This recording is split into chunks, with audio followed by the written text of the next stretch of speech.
Thank you for listening to One Mind Dharma's recorded talks. These are talks recorded from our live groups in Sonoma County with Sonoma Insight and our online groups with One Mind Dharma. You can visit www.oneminddharma.com to learn more about us, find more podcasts, learn how to support us and support this podcast, and of course read our blog and much more. You can also visit omdharma.com/sit to sign up for a free week of guided meditation sent directly to your email, no credit card or anything required.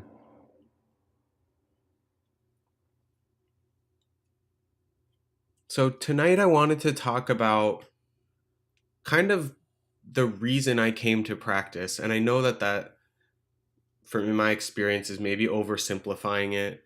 The conscious reason I really came to practice may not be the reason I, more deeply wanted to come to practice. But it's a reason that we hear a lot, or kind of something we're looking for a lot. And that's looking at how we can learn to respond to experience and not react to it, and what that actually means and what that looks like, more than just this ideal we have in our head. So, as many of you know, I first came to practice when my parents gave me some books by Thich Nhat Hanh. I think the first one was The Miracle of Mindfulness. And I read it and I thought it was a great book and I loved the ideas in it, and then put it down and did not put it into practice. I was 13 or 14 years old, I think. And this kind of happened. I was given books, or I would, read some of my parents' books. I really liked the ideas. I really liked what was being spoken about, but I just didn't really, I guess I didn't have the awareness that I had to actually put this into practice. It was not practicing wise effort. Um, I can report pretty surely in my experience that although reading and learning the teachings is great, it's essentially useless if you're not putting it into practice. What it did offer was kind of that foundation, or spark some curiosity.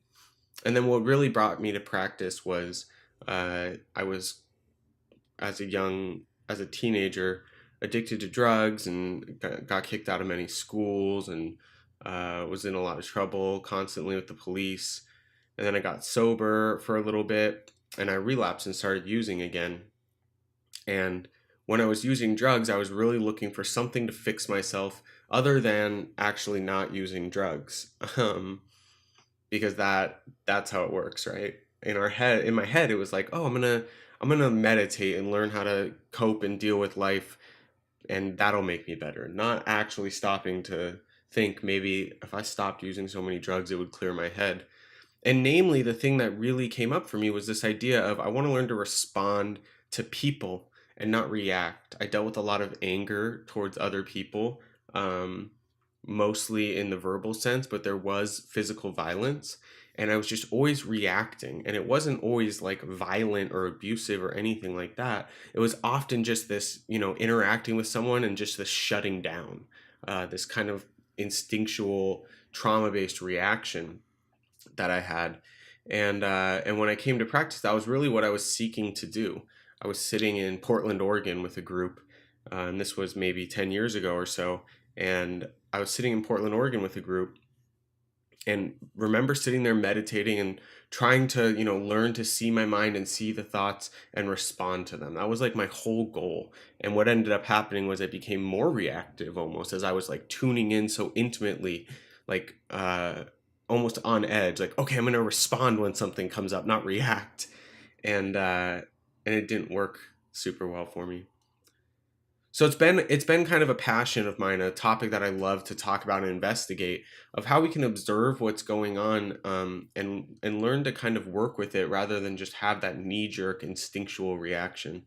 So I'm going to step back and talk about the difference between responding and reacting. And I know it's a little semantic. I also know that it's a little cliche, self-helpy, but I'm okay with that. So when we react to something, my experience is that we're just acting kind of off base instinct. It could be a survival instinct, some kind of evolution or biology playing in, maybe a social reaction that we're taught to have. And how it feels in the moment with the reaction, and my experience is that by the time a reaction is coming up, I often don't have control over it. And that's not to say that, poor behavior on my part or anyone's part is excusable because they didn't have control over it. And we'll talk about that in a moment. But when a reaction comes up, we don't really have like the opportunity to pause and be like, oh, I don't need to react that way. A reaction just happens. A really good example is you're sitting in meditation and you notice you have an itch and you just instinctually take your hand and scratch the itch. You don't even realize necessarily that you're doing it, or maybe you are aware that you're doing it, but you never consciously thought, oh, I'm going to scratch that itch. It just happens. Of course, that's a relatively, not harmful way that we can react to something. There are much more harmful ways. Another example that I often find myself is I'm interacting with someone and maybe it's a difficult situation, or maybe there's, for whatever reason, some discomfort or it's unpleasant to me. And I find the mind not able to be present. It like kind of reacts by jumping off into what I'm going to say and what I should say and future and past. And it's not like I choose to think, oh, I'm going to, start ignoring this person and start thinking about other things. Is not a conscious decision. It's just a reaction to the discomfort, this reaction of trying to fix things. Um, and on the other hand, we have responding. And to me, the main difference here, again, is that we kind of have a choice, that split second, where we can really see that, oh, this feels uncomfortable and I have a choice how I respond here. And in that way, and sometimes we have that moment and we still react, or we respond unskillfully, but mindfully. There have been times that I've not like bragging, but there have been times that I've had someone say something to me and I've thought, oh, I should just bite my tongue and not say anything, not, correct them or whatever it is. And then I go, now I'm going to do it anyways. And I do. And, and I laugh about it, but it's like, just points out that we're not perfect. It's not about this 100% kind of black and white, right or wrong or anything like that. That no matter the situation, we have to kind of investigate for ourselves. And how we get from reaction to response may be different for different people. There are a few practices that have really helped me with this. One is just the basic mindfulness practice, this open awareness practice. And for me, the real point here that's often missed is that we can observe our experience in meditation without jumping in so often. A lot of times when when Elizabeth and I are teaching, someone will ask a question, oh, or make a statement rather. I noticed this come up, and then so I did this and did that. And it's like, okay, that's good. Like at some point, you do need to respond with compassion or bring up some, specific qualities. But really, in the bigger picture, when we're doing an open mindfulness practice, we can bring this attitude of gentleness, of metta to our practice. But the practice is really just to observe whatever arises. A great example of this is if you find the mind wandering, and you notice it's wandering and you decide to come back to the practice or the breath or whatever it is, you may notice some judgmental thoughts. I'm not going to sit here and tell you not to have those judgmental thoughts or to push them away or stuff them down. You don't need to do anything with them. Instead, you can just observe them. Notice that they're there. And what this does over time as we kind of continue to just pay attention to what's going on in our experience is we can start seeing it in daily life a little more clearly. It comes with some ease. We don't have to kind of strive to have this sense of awareness of what's going on in the present time, but it just comes to us. And it's not like it happens overnight. It's not like it happens 100% of the time. But I've noticed that as I continue to practice mindfulness like this, when something happens, I can notice, oh, look at that thought. Like, I don't need to believe that. I don't need to say it out loud. I don't need to follow every instinct I have, every kind of gut reaction. The other practice that's helped greatly for me is self metta, and as many of you know, I've been doing a daily metta practice in 2017, trying to sit every day with metta for myself, just as an investigation, and it really does make a difference as we begin to cultivate this friendliness and gentleness toward ourselves and our minds. When we have those thoughts come up, or maybe they're not super conscious, we can respond with some level of kindness, some friendliness or curiosity, even. When you have a moment when you're feeling, all tight and tense and maybe agitated, Instead of reacting to it out of aversion, metta practice can really help us be like, oh, look, there's something here. I should care about it. I do care about it. There's this piece of me that cares about it. And then we can use our mindfulness with this friendliness to really just be with it and see what's going on and not react to it out of aversion. My experience of reaction is that it's always because I don't want to be experiencing something that I'm experiencing in this moment. And that doesn't mean it's something horrible. It doesn't mean it's even something that someone else or something else made happen. It's often a feeling in our own mind and body. It's always, rather, a feeling in our own mind and body. When someone says something hurtful to us, what feels bad is our reaction in the body, in the mind, and that feels unpleasant. And the reactions to that can be one of causing harm. So to really tune into the mind and body and where we're at and see that we don't have to avert from every, unpleasant experience. It's not a negative experience, not a bad experience, but it's unpleasant. Just really tuning into like the core experience and not our thoughts or perception of it, but really what it actually feels like. I think that one of the problems that, as we look at the bigger picture of kind of the world and this country in this moment is a lot of everything, and I'm not talking about even one political party or one person or anything like that, but really in the bigger picture, everyone's so reactive. And I'm not exempt from this by any means. I read the news and I react and get agitated or whatever, but in general, we're so just reactive as a species. And that's built into our DNA and into our biology and evolution to keep us safe, to keep us alive.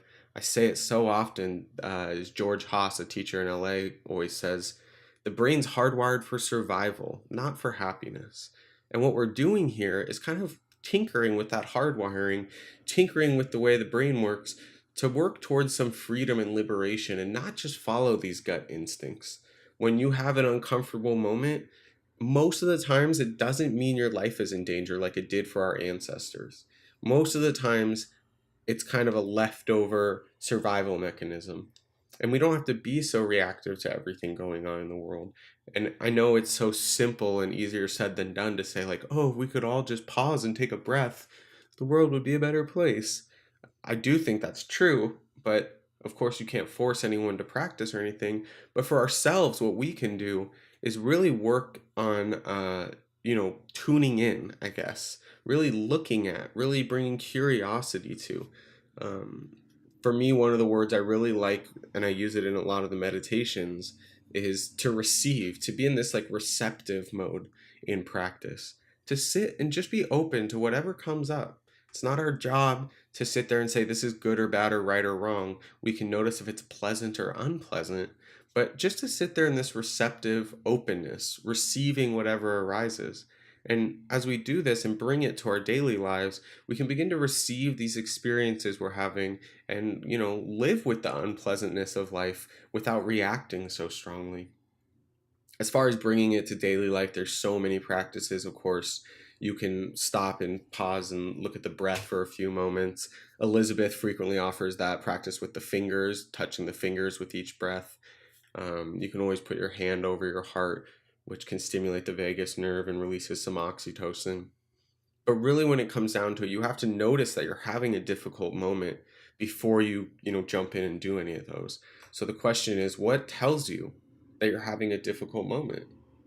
In our daily lives, we can be overstimulated and not able to see it so clearly. And it's one of the reasons that meditation is so beneficial, is we're kind of creating a container of, ideal awareness, if you will. Like it's sitting in meditation with the eyes closed in a relatively quiet space.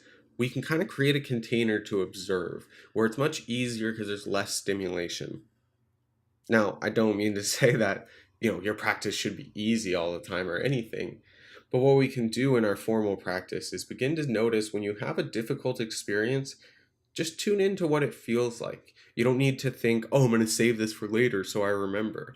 That thought may come up because I just said it and it'll be resting in the back of your brain somewhere. But really, just to notice and familiarize ourselves with the difficult experience and what it feels like.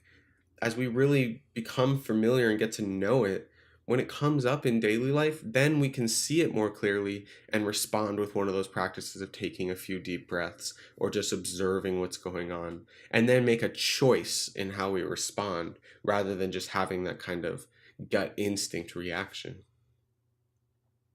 Thank you for listening to One Mind Dharma's recorded talks.